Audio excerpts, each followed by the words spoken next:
Olá pessoal, vamos agora responder a uma questão muito importante. Uma aula sobre mapas de reflexologia. Então, eu sempre sou perguntado, né, pelos alunos, qual é o melhor mapa de reflexologia?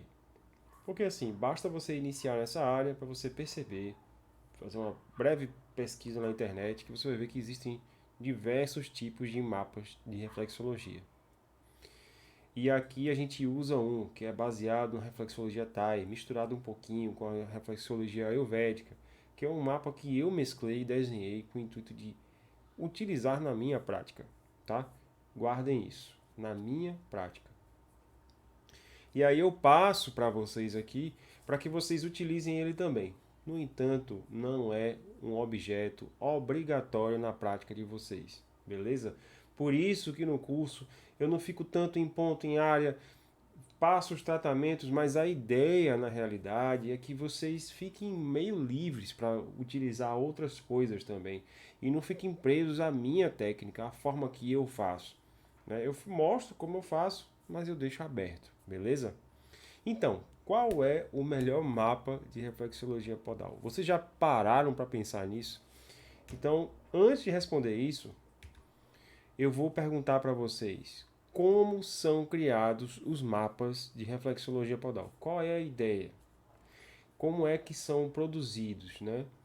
A gente viu a história da reflexologia e a gente viu que a reflexologia é uma tradição de cura multiétnica, multinacional e multitemporal também, desenvolvida em várias partes ao mesmo tempo, em tempos diferentes, de formas bem diferentes, bem diversas, tá certo? Por pessoas com pensamentos, com culturas diferentes. Então, a partir disso, a gente se questionou como é que são criados os mapas de reflexologia podal. Será que eles vieram de uma fonte divina? Será que eles foram desenhados por algum mestre? Não se sabe. Na verdade, eu posso dizer a vocês com certeza que os mapas de reflexologia podal, eles são criados com base na observação. Ou seja, os mapas de reflexologia podal são empíricos e não científicos. Ou seja, não foi criada uma imagem 3D, uma foto, uma radiografia, uma tomografia, não foi utilizado nenhum tipo de instrumento de medição, nenhum tipo de instrumento utilizado pela nossa ciência moderna, mas sim pela observação e tratamento de múltiplas pessoas, certo? Então, a partir disso, a gente já pode inferir também que os mapas de reflexologia eles não são exatos, eles não são perfeitos. Confiar neles plenamente é uma falha nossa, tá certo? Assim como a gente, formado pela ciência moderna, a gente tende a acreditar em coisas e desacreditar outras. Essa dualidade existe. Ah, se eu uso um mapa, então quer dizer que os outros não prestam. Se eu uso um mapa, se eu vejo um mapa diferente, falo, nossa, que estranho, tá diferente do meu. Aquele ali não é bom, eu prefiro o meu. Então eu quero quebrar isso em vocês, certo? Quero fazer com que vocês pensem de uma forma diferente disso. Porque na realidade, né, a maioria dos mapas segue uma lógica bem simples. Que essa lógica eu já falei antes, né? Que é a parte de baixo corresponde ao nosso sacro e a parte de cima do mapa, que são os dedos, corresponde à nossa cabeça, a parte superior, certo? Na lateral medial do pé, que é essa parte interna, a gente tem um desenho da coluna, tanto no pé direito como no pé esquerdo. E na lateral do pé, né, nós temos a cintura escapular, desde o ombro até a cintura pélvica, passando até o pé. Então, nesse lado aqui, ó, nós temos cotovelo, joelho, certo? Então tá tudo aqui. E aí, maior parte dos mapas seguem essa ideia. Alguns diferem um pouco, principalmente na parte interna. Então existem uma infinidade de mapas que colocam desenho dos órgãos, mapas mais coloridos, mapas mais detalhados, mapas mais menos detalhados, mapas que colocam dente apenas no dedão, mapas que colocam dente ao lado de cada dedinho. Então, assim, é difícil definir exatamente o que é certo, o que é errado, certo? O que é que eu indico para vocês? Que vocês escolham um mapa e trabalhem com essa abordagem de forma fiel a esse mapa, certo? Mas isso sem invalidar as outras possibilidades de mapa. porque isso é um grande erro que a maior parte dos terapeutas cometem, tá certo? Então vamos lá. Esse é outro exemplo do mapa de reflexologia TAI. Ele é bem mais simples. Então ele é muito legal para você aprender a visualizar, a encontrar os elementos, porque ele utiliza muita cor e ele é simples nesse sentido, tá certo? Esse é o outro mapa do outro curso, o curso de reflexologia Kundalini, que eu também ministro, tá? Esse mapa não foi criado por mim, mas o grande brilho dele é a simplicidade, que ele divide o corpo em 7 regiões, que são equivalentes aos chakras, e a partir desses chakras a gente trata principalmente esses centros de energia que estão ligados a glândulas, né? E por sua vez hormônios, e por sua vez ao comportamento e à fisiologia do nosso corpo, beleza? Então, aí um aluno, né, chegou e perguntou para mim: olha, Adriano, mas veja, o chakra raiz está na base do calcanhar, beleza, verdade, tá aqui ele. E ele trata as suprarrenais e a pituitária, que está destacado aqui. Tá, beleza, é isso aí. Mas no outro mapa, o rim, certo? E as suprarrenais, as adrenais aqui, ó, estão em cima. Então, qual é a ideia? Se um mapa mostra que as suprarrenais podem ser tratados por lá, por baixo, e o outro mapa mostra que as suprarrenais podem ser tratadas aqui por cima.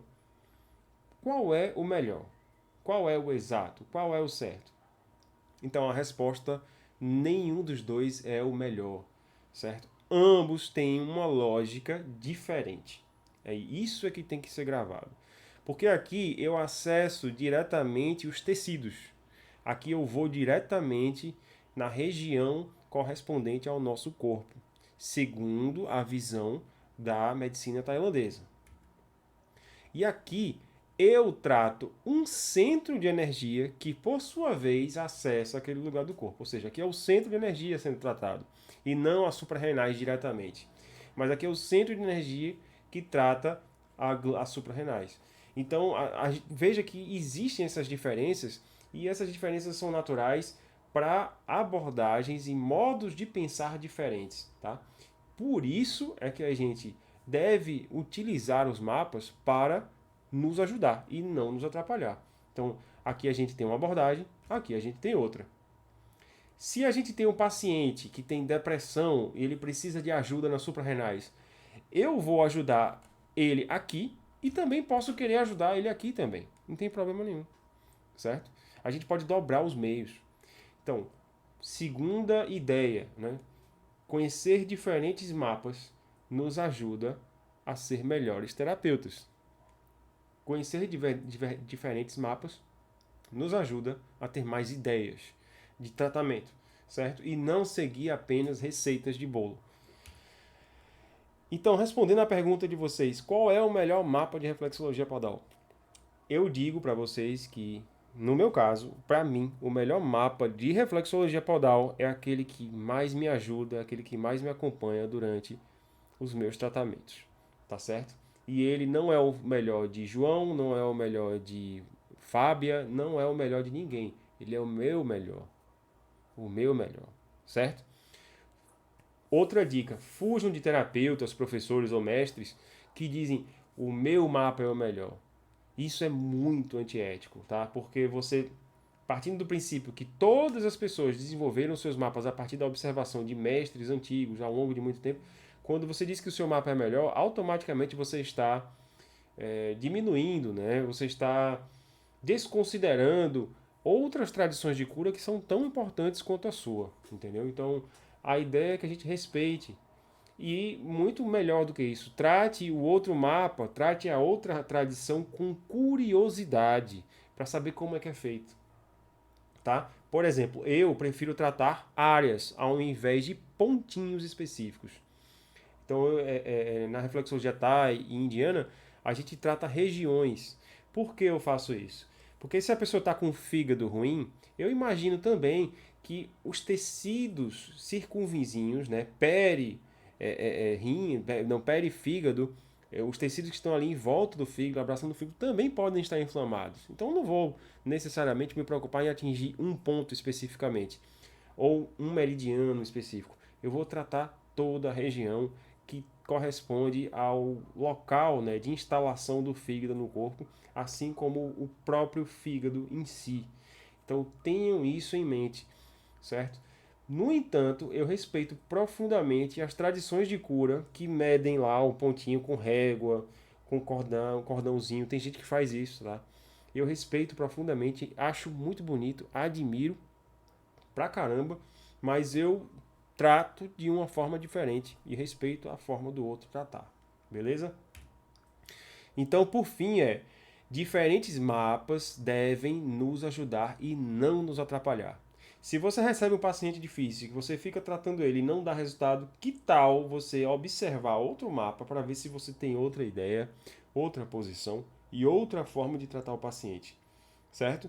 Porque no final das contas, todos os mapas e todos os profissionais e todas as técnicas existem com um único objetivo: ajudar as pessoas. Então a gente não precisa dizer que um é melhor ou pior, porque todo mundo está querendo o mesmo objetivo, tá certo? Então a gente tem que tentar, na verdade, aprender a encarar essas diferenças, certo? Até porque nenhum paciente responde da mesma forma ao tratamento. Isso acontece com medicamentos alopáticos, né? Isso acontece com palavras, com conversa. Isso acontece com massagem em si. Tem paciente que vai se dar bem com massagem, tem paciente que não vai se dar bem com massagem, tá? E tá tudo bem, é isso aí. É a prova de que a nossa energia, o nosso físico, a nossa fisiologia, ela não responde aos estímulos de forma igual. Lidar com as diferenças é importante, tá certo? É isso. Até a próxima. Espero que tenham gostado. Estudem os mapas diversos. Façam outros cursos, não só esse. Tentem observar, porque todo mundo tem uma coisa interessante para nos ensinar. Até a próxima.